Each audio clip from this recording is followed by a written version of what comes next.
Hello students, स्वागत है आपका विक्रम एकेडमी के यूट्यूब चैनल पर। आज हम 8th स्टैंडर्ड का मैथ सब्जेक्ट सीख रहे हैं और इससे पहले हमने 8.2 के कंस्ट्रक्शन के सम्स देखे हैं। बाकी के सम्स हमें देखना है, बट उसके पहले कुछ प्रॉपर्टीज हम देखेंगे। ठीक है, ये रही कुछ प्रॉपर्टीज। जैसे कि यहाँ पे लिखा है टाइप्स ऑफ क्वाड्रिलैटरल। तो सबसे पहला है रेक्टेंगल। तो रेक्टेंगल आपको पता है, रेक्टेंगल के अपोजिट साइड इक्वल होते हैं और ऑल एंगल्स 90 डिग्री के होते हैं। इसके अलावा क्या प्रॉपर्टीज है रेक्टेंगल्स के, देखो। तो सबसे पहले आप समझ लो, ये तो बाजू के तो साइड्स है, बट ये जो अंदर से साइड गई है इसे डायगोनल बोलते हैं। क्या बोलते हैं? डायगोनल्स। तो इसी बेसिस पे प्रॉपर्टी देखो। सबसे पहला, opposite side of rectangle are congruent. ये तो हमें पता है, अपोजिट साइड कॉन्ग्रुएंट होती है। Diagonals are congruent. ये अंदर जो है, अंदर की साइड्स, ये डायगोनल्स है, क्रॉस लाइंस। ये कॉन्ग्रुएंट है, मतलब AC और BD कॉन्ग्रुएंट यानी इक्वल है। Diagonals of rectangle bisect each other.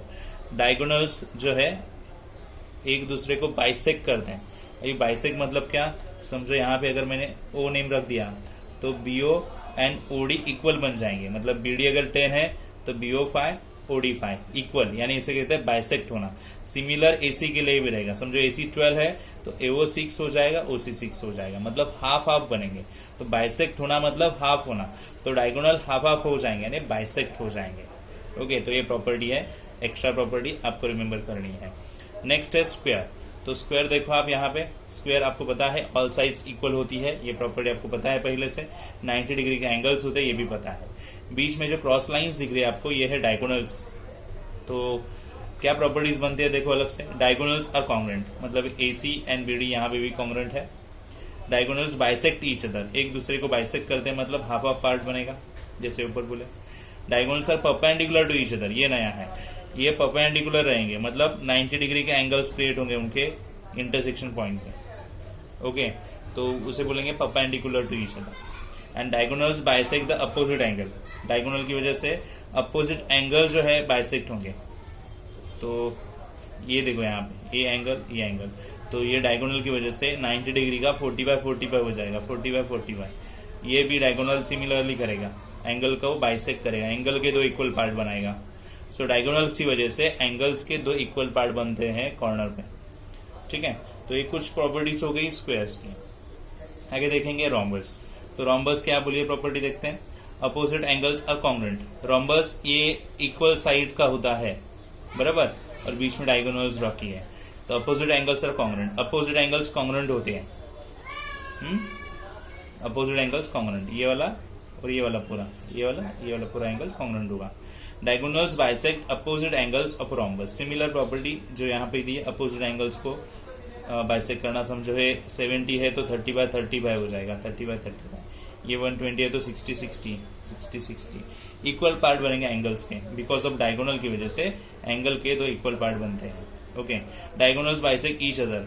Diagonal एक दूसरे को बाइसेक्ट करते हैं, यानी हाफ हाफ इक्वल पार्ट होगा यहाँ पे भी डायगोनल्स का। Diagonals are perpendicular to each other, एक दूसरे को परपेंडिकुलर में इंटरसेक्ट करते हैं, यानी 90 डिग्री का एंगल होगा उनके परपेंडिकुलर पॉइंट पे, इंटरसेक्शन पॉइंट पे। ठीक है, अभी आगे लास्ट है यहाँ पे पैरेललोग्राम। पैरेललोग्राम देखो कैसा है, क्रॉस है, रेक्टेंगल की तरह है, बट ये क्रॉस थोड़ा है रेक्टेंगल, तो रेक्टेंगल तो नहीं बोल सकते। ठीक है, अपोजिट साइड इक्वल ही रहेगा, जैसे रेक्टेंगल की प्रॉपर्टी है अपोजिट साइड इक्वल की, तो यहाँ पे भी रहेगी, बट 90 डिग्री का एंगल नहीं बन सकती क्योंकि रेक्टेंगल नहीं है। ठीक है, तो ये डायगोनल्स ड्रॉ किए। Only opposite side equally property हमें पता है। आगे का देखते हैं। Opposite angles are congruent. Opposite angles यहाँ पे भी कॉन्ग्रुएंट रहेंगे। अपोजिट साइड्स कॉन्ग्रुएंट है, मैंने पहले ही बताया। और diagonals bisect each other, diagonal एक दूसरे को बाइसेक्ट करते हैं। इतनी प्रॉपर्टीज आएगी पैरेललोग्राम्स की। तो 4 फिगर्स और उनके रूल्स प्रॉपर्टीज हमने डिस्कस किए, रेक्टेंगल, स्क्वायर, रोम्बस और पैरेललोग्राम। अभी आगे देखते हैं। ठीक है, ओके स्टूडेंट्स, देखो फोर्थ सम लेना है 8.3 का। आपके सामने लिखा है diagonal of rectangle is 26 centimetre and one side is 24 centimetre. तो यहाँ पे रेक्टेंगल है, तो चलो रेक्टेंगल ड्रॉ करते हैं जस्ट अपनी इन्फॉर्मेशन के लिए। एक डायगोनल ड्रॉ करते हैं, 90 डिग्री के एंगल होते पता है। तो समझे A है, ये B है, ये C है, ये D है। तो डायगोनल का मेजर कितना, 26 सेंटीमीटर। वन साइड समझो कितनी है, 24 सेंटीमीटर। तो वन साइड फाइंड आउट करनी है। रेक्टेंगल है बराबर, बट आप देख सकते हो तो यहाँ पे ट्रायंगल भी बनता है। Okay, so in triangle ABC angle B 90 degree का है। क्यों?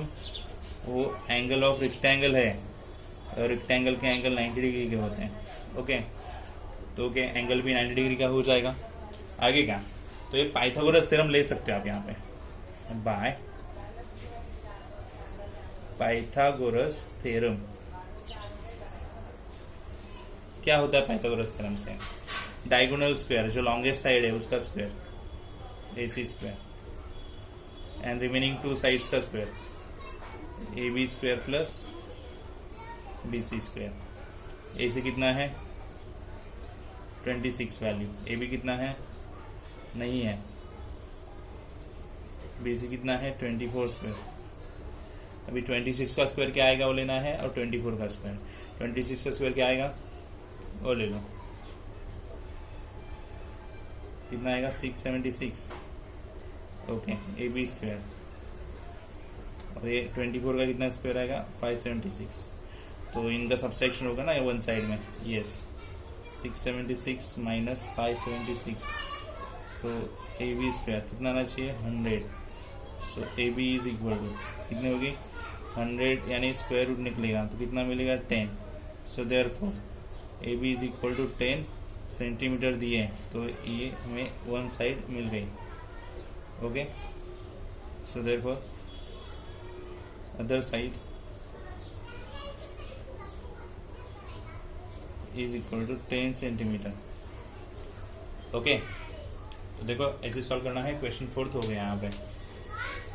क्वेश्चन नंबर 5 स्टूडेंट्स आपके सामने है। Length of diagonals of rhombus ABCD are 60 centimetre and 12 centimetre.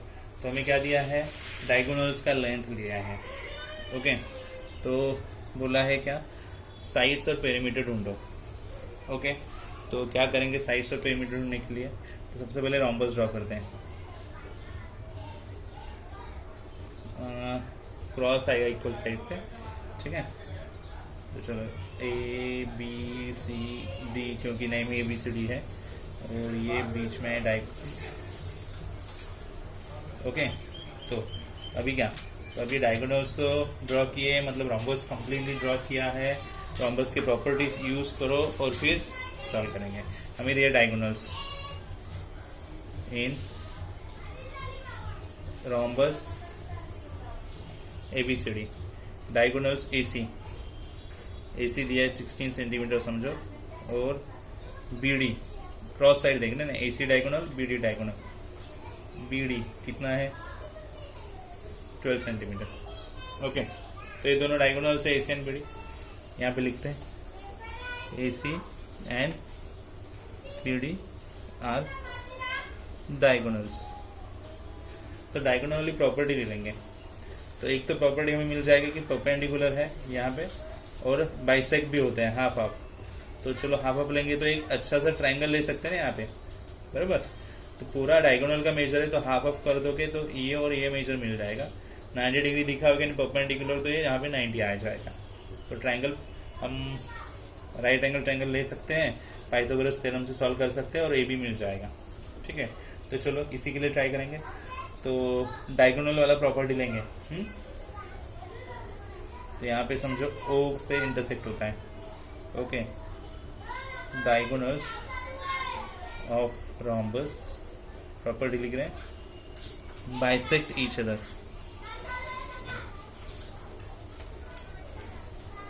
अच्छा, तो क्या हो जाएगा? AO is equal to half of AC and देखो AO AC के हाफ, BO BD के half. BO is equal to half of BD, half हो जाएगा ना, डिस्कशन किया है पहले। AO is equal to AC 16 है, तो AO कितना हो जाएगा? 8 एंड BO कितना हो जाएगा? BD अगर 12 है तो 6। तो AO और BO हमें मिल गया। ठीक है, अभी परपेंडिकुलर बताते हैं। तो क्या बताएंगे? Diagonals are perpendicular to each other. Okay, इसका मतलब क्या? यहाँ पे 90 डिग्री बनेगा। Angle O B 90 degree. Okay, सुनाओ इन ट्रायंगल AOB ले लो, ट्रायंगल बाजू का एक, कौन सा भी एक ट्रायंगल। सो एंगल AOB अब भी 90 बताए, तो आप पाइथागोरस थ्योरम यूज कर सकते हो बाय पाइथागोरस थ्योरम। ओके, तो यहाँ पे ओनली ये ट्रायंगल लेना चाहिए, 90 डिग्री के अपोजिट हाइपोटेनस होगा, डायगोनल होगा ट्रायंगल का, तो उसका AB का स्क्वायर, लॉन्गेस्ट साइड का square. Okay, AO square and BO square का addition, remaining 2 square, 2 sides. Okay, value fill up होगा और सॉल्व होगा। ठीक है, अभी मैं यहाँ पे लिखता हूँ नीचे। ओके, AO कितना है 8, BO कितना है 6, 64 प्लस 36 कितना हो जाएगा 100। सो AB इज इक्वल टू 100 का रूट यानी 10 आएगा। सो AB 10 सेंटीमीटर, ये तो साइड हो गई बरोबर, तो साइड तो मिल गई।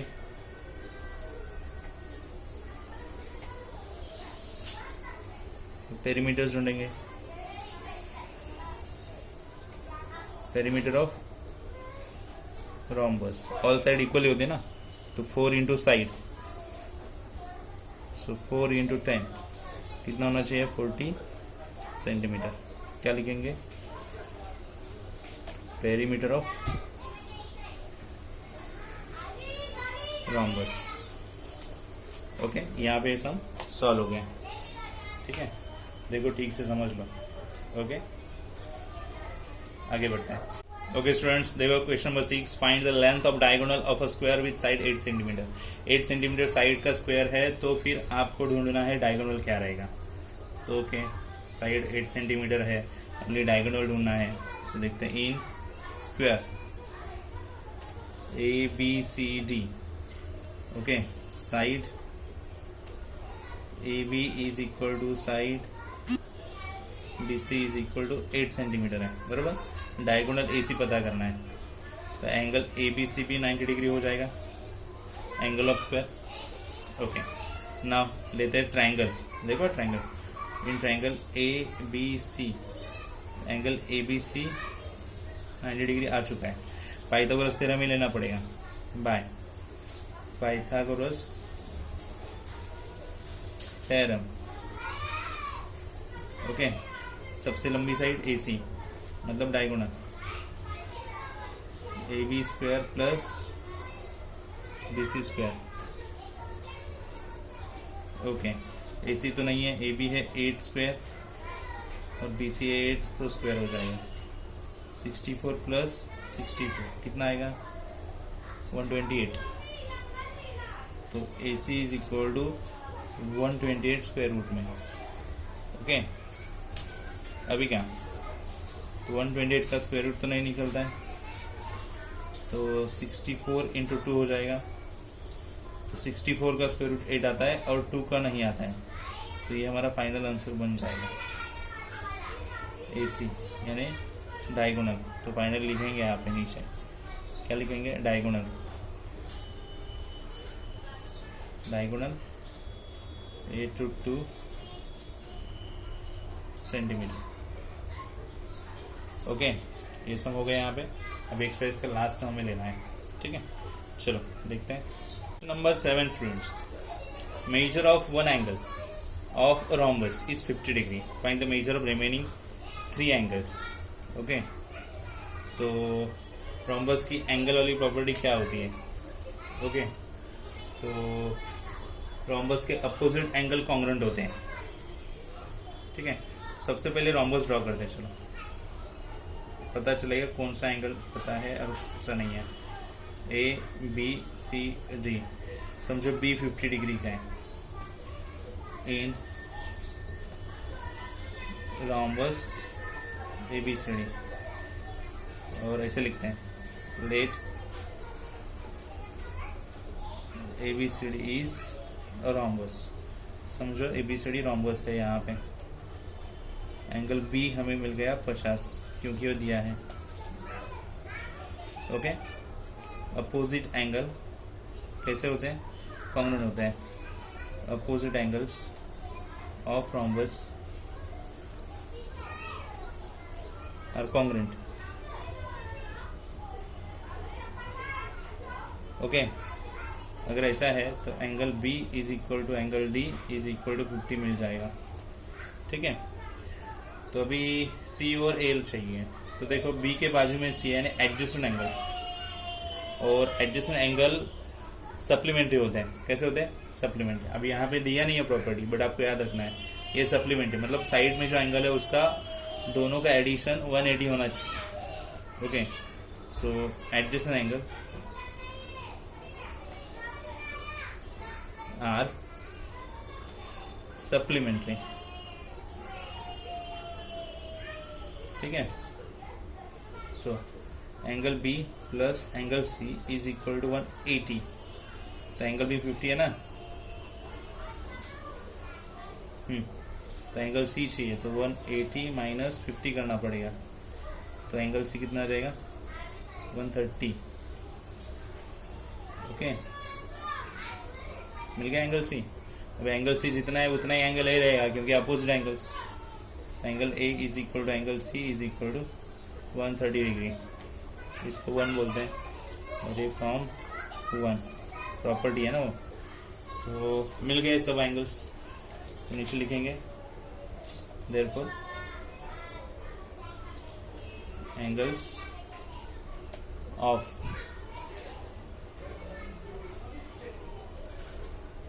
rhombus are 50 degree, 130 degree, 50 degree, 130 degree. ठीक है, यहाँ पे एक्सरसाइज पूरा होता है। अभी हमें लेना है 8.3 के कुछ सम्स जो बाकी है। ठीक है, some number first students 8.3 measure of opposite angles of parallelogram given है 3x - 2 bracket 50 minus x bracket degree. Find the measure of its each angle. तो चलो पैरेललोग्राम पहले ड्रॉ करते हैं। ओके, तो मेजर देते हैं ए बी सी डी समझो। तो हमारे पास दो मेजर है, अपोजिट एंगल से। तो हमने अगर बी ले लिया 3x - 2 तो फिर डी हो जाएगा 50 माइनस x अपोजिट एंगल। ठीक है, तो सब एंगल ढूंढने हैं। Let quadrilateral ABCD is parallelogram. पहले बोला कि ABCD ये पैरेललोग्राम है, मान लिया। ओके, तो इससे क्या होगा? अपोजिट जो प्रॉपर्टीज जो है पैरेललोग्राम की यूज करेंगे। तो पैरेललोग्राम की प्रॉपर्टी हमने डिस्कस की है, अपोजिट एंगल्स कॉन्ग्रुएंट होते हैं। अपोजिट एंगल्स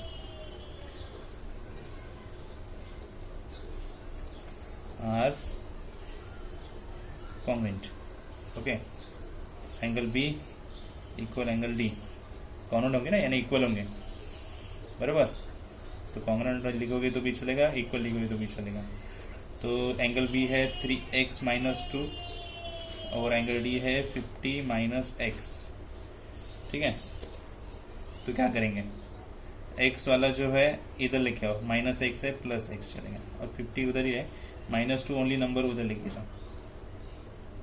4x और ये 52 कितना होगा? 50 + 2 होगा 52 होगा, बराबर। ओके, अभी क्या करेंगे? 52 ऐसे ही x को उधर लेके जाओ, 4 को उधर लेके जाओ, डिवाइड होंगे। सो x इज इक्वल टू कितना आएगा? 4 1 = 4, 4 3 = 2। सो x की वैल्यू हमें मिल जाएगी कितनी? 13। अगर x मिल गया तो आप एंगल ढूंढ सकते हो, कौन सा? b या d, कोई भी। तो समझो एंगल d ले लिया, 50 माइनस x बोला, तो 50 माइनस 13 हो जाएगा। तो कितना आना चाहिए? तो 37 degree. So angle b is equal to angle d 37 degree. So ये अपोजिट एंगल कॉन्ग्रुएंट है, ये प्रॉपर्टी यहाँ पे लिया है नंबर 1। जैसे वो कॉन्ग्रुएंट है वैसे ए और सी भी कॉन्ग्रुएंट ही है, बराबर। बट पहले देखते हैं, अगर b आपको 37 मिल गया तो c कितना मिलना चाहिए। सो एडजेसेंट एंगल सप्लीमेंट्री होंगे, याद रखना। एडजेसेंट एंगल मुझे साइड बाय साइड जो होंगे वही आर सप्लीमेंट्री।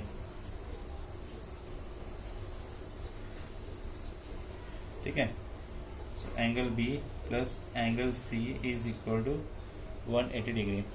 ठीक है, अभी बी है अपने पास 37 डिग्री, तो एंगल सी भी ढूंढ लेंगे। ओनली 37 पर लेके जाएंगे और सॉल्व करेंगे। चलो मैंने लाइन ड्रॉ किया तो मैं यहाँ पे सॉल्व कर सकता हूँ। So angle C is equal to 180 minus 37 degree. Angle C minus करो तो कितना आ जाएगा 143। So therefore angle A is equal to angle C 143, दोनों इक्वल रहेंगे ना, अपोजिट है। फ्रॉम 1 ऐसे रीजन दिया। So all angles of parallelogram are sequence देखेंगे यहाँ पे 37 degree 143 degree 37 degree and 143 degree. Okay, ये हो गया सॉल्व। देखो समझ में आया नहीं? तो स्टूडेंट्स क्वेश्चन सेकंड, ठीक है, पैरेललोग्राम दिया है, मेजर्स दिए हैं और बाकी के मेजर्स ढूंढने हैं। ओके, तो चलो देखते हैं। WZ 4.5 तो XY कितना, WZ यानी कितना है 4.5, तो XY कितना, सेम ही आएगा, अपोजिट साइड इक्वल होते हैं पैरेललोग्राम के। तो यहाँ पे भी लिखेंगे 4.5 सेंटीमीटर। ठीक है, हो गया अपना आंसर। देन आगे YZ 8.2 है, YZ कितना 8.2 है, तो फिर XW कितना आएगा, तो ये भी अगर 8.2 है तो ये भी 8.2 ही आना चाहिए। ओके, अपोजिट साइड इक्वल होते हैं। अभी OX दिया है यानी इतना ही अंदर वाला साइड है 2.5 है, तो पूछा है OZ कितना, तो डायगोनल है ना ये और बाइसेक्ट होता है, जितना ये उतना ही आएगा आगे वाला। OX 2.5 है तो OZ भी 2.5 आना चाहिए क्योंकि डायगोनल बाइसेक्ट होते हैं ना। यस, सो WO 3.3 है तो WY कितना, तो ये 3.3 है तो OY 3.3 बनेगा और 3.3 3.3 यानी डबल बनेगा WY, मतलब 6.6 होना चाहिए। इक्वल होता है ना वहाँ, बाइसेक्ट होता है तो इक्वल हो जाता है। ओके, WZY एंगल 120 है, WZY ये वाला एंगल 120 है, तो WXY कितना, WXY कितना आएगा, अपोजिट एंगल है उतना ही आना चाहिए 120 डिग्री। और अभी पूछा है XWZ कितना आना चाहिए, XWZ कितना आना चाहिए, तो ये एडजेसेंट हो जाएगा। 180 के लिए एडिशन के लिए कितने कम पड़ेंगे वहाँ, यहाँ पे आ जाएगा। ये 120 है तो ये कितना आएगा 60 आएगा। हो गया सॉल्व। तो स्टूडेंट्स यहाँ पे पूरे सम्स सॉल्व किए, ठीक है, और ये टॉपिक यहाँ पे एंड होता है। आई होप आपको सब सम समझ में आए रहेंगे। ठीक है, अभी हम मिलेंगे नेक्स्ट वीडियो में। ठीक है, तब तक के लिए गुड बाय, टेक केयर।